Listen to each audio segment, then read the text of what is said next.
Welcome to Veniram directions. అందరూ పిండి వంటలు చేసేసుకున్నారా? సంక్రాంతి వస్తుంది కదా! నేనైతే జంతికలు చేశాను మీకోసం. త్వరగానే చేశాను రెసిపీ చూపించడం కోసం. చాలా టేస్టీగా వస్తాయండి. అలాగే నూనె కూడా పీల్చుకోలేదు. ఎంత క్రంచీగా ఉన్నాయో మీరే చూడండి ఒకసారి. ఇలా నలపగానే అలా పొడవైపోతున్నాయి అనమాట. అంత క్రంచీగా వచ్చినాయి. రెసిపీ ఏంటనేది ఒకసారి స్కిప్ చేయకుండా పూర్తి వీడియో చూడండి. ఎలా తయారు చేసుకోవాలో స్టెప్ బై స్టెప్ చూపించాను. కొంచెం ప్రాసెస్ ఉన్నా కానీ టేస్ట్ అయితే చాలా బాగుంటుంది. ఒకసారి మీరు కూడా ట్రై చేసి ఎలా వచ్చిందో చెప్పండి.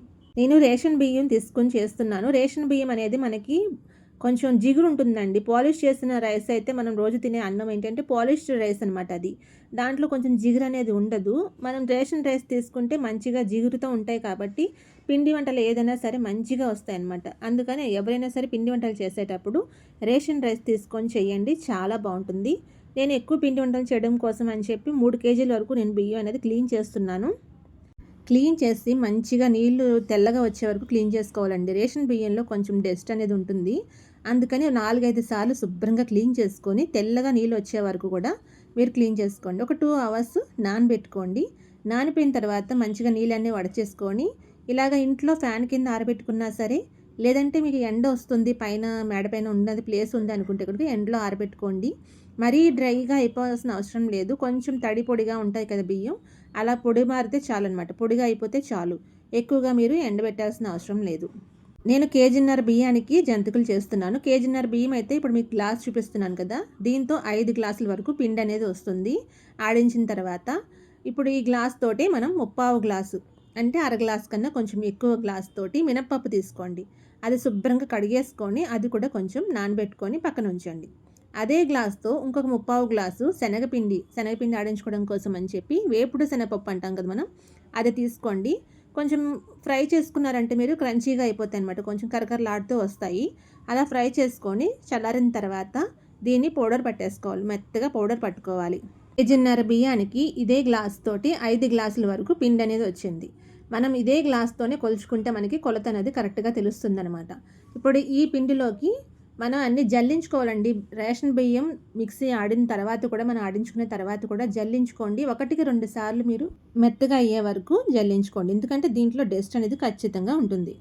డస్ట్తో పాటు కొంచెం పలుకులు కూడా ఉంటాయి కదా, అవి ఉండకుండా చూసుకుంటే మనం మంచిగా వస్తాయన్నమాట జంతికలు. లేకపోతే మనం జంతికలు వేసేటప్పుడు ఆ గొట్టం ఉంటుంది కదా, జంతికలు గొట్టం, దాంట్లో మనకి డిస్టర్బ్గా వస్తూ ఉంటాయి, విరిగిపోతూ ఉంటాయి అన్నమాట జంతికలు. అందుకని మీరు ఏంటంటే 1-2 సార్లు చక్కగా జల్లించుకొని పక్కన పెట్టుకోండి. మిల్లులో ఆడించకుండా ఇంట్లో చేసుకోవాలి అనుకుంటే కనుక కొంచెం పిండి తీసుకొని ఒక 1/2 కేజీ అలా బియ్యం తీసుకొని ఇదే రకంగా ఇదే ప్రాసెస్లో మీరు క్వాంటిటీలు కొంచెం తగ్గించుకొని మొత్తం అంతా కూడా మిక్సీలో మెత్తగా అయ్యేలాగా పట్టుకొని తర్వాత జల్లించుకోవడం మాత్రం మర్చిపోకండి. ఇందాక శనగపప్పు పక్కన పెట్టుకున్నాం కదా వేయించుకొని, అది కూడా మెత్తగా మిక్సీ పట్టుకొని ఇలా జల్లించుకోండి.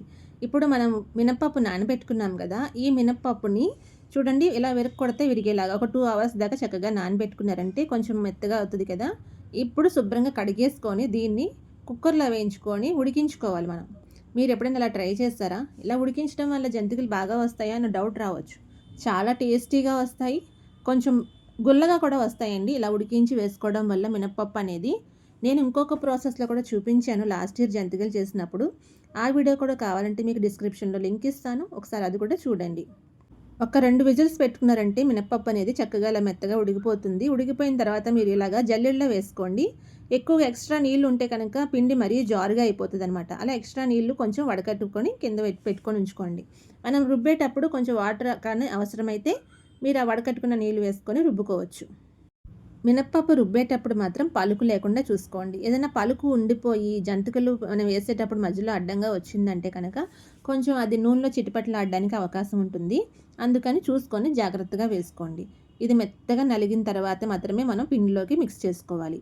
ఇది నలిగిపోయిన తర్వాత మినప్పిండి కూడా దీంట్లో వేసేసుకొని మనం పెట్టుకున్నాం కదా పిండి, దాంట్లో వేసేసుకోండి. దీంట్లో ఇప్పుడు మనకి జంతికల పిండికి సరిపడగా ఉప్పు ఒక 1.5 స్పూన్ వేసాను నేను.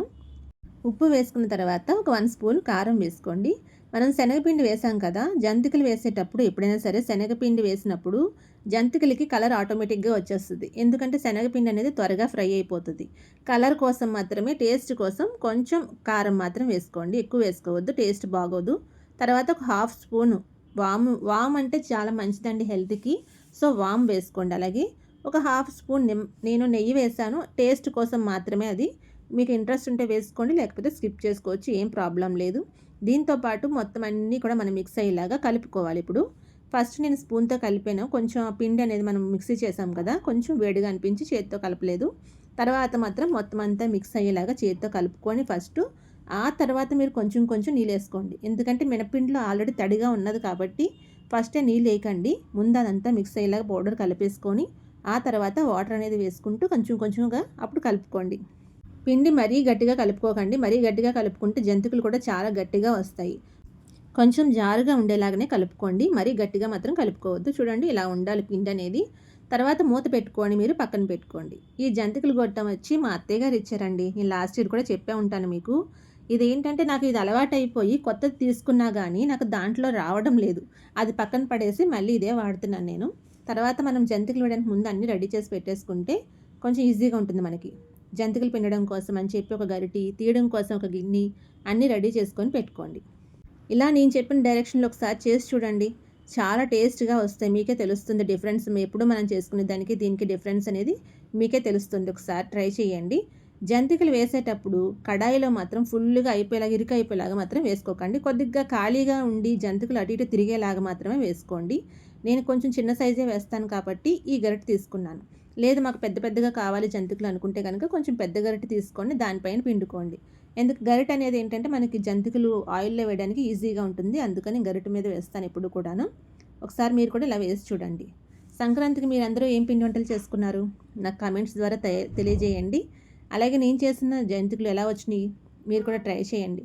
నేను చెప్పిన డైరెక్షన్లో చేస్తే మాత్రం ఖచ్చితంగా సూపర్గా వస్తాయి, క్రంచీగా టేస్టీగాను. చాలామంది ఛానల్ సబ్స్క్రైబ్ చేయకుండా చూస్తున్నారు. ప్లీజ్ సబ్స్క్రైబ్ చేసి సపోర్ట్ చేయండి. అలాగే మన ఛానల్లో వీడియోస్ మీకు నచ్చితే కనుక మీ ఫ్రెండ్స్కి షేర్ చేసి సబ్స్క్రైబ్ చేసుకోమని చెప్పండి. జంతికలు చూసారా ఎంత క్రిస్పీగా వస్తున్నాయో. మనం వేయగానే ఆయిల్లో పైకి వచ్చినాయి అంటే కనుక జంతికలు అనేవి గుల్లగా వచ్చినాయి అని అర్థం.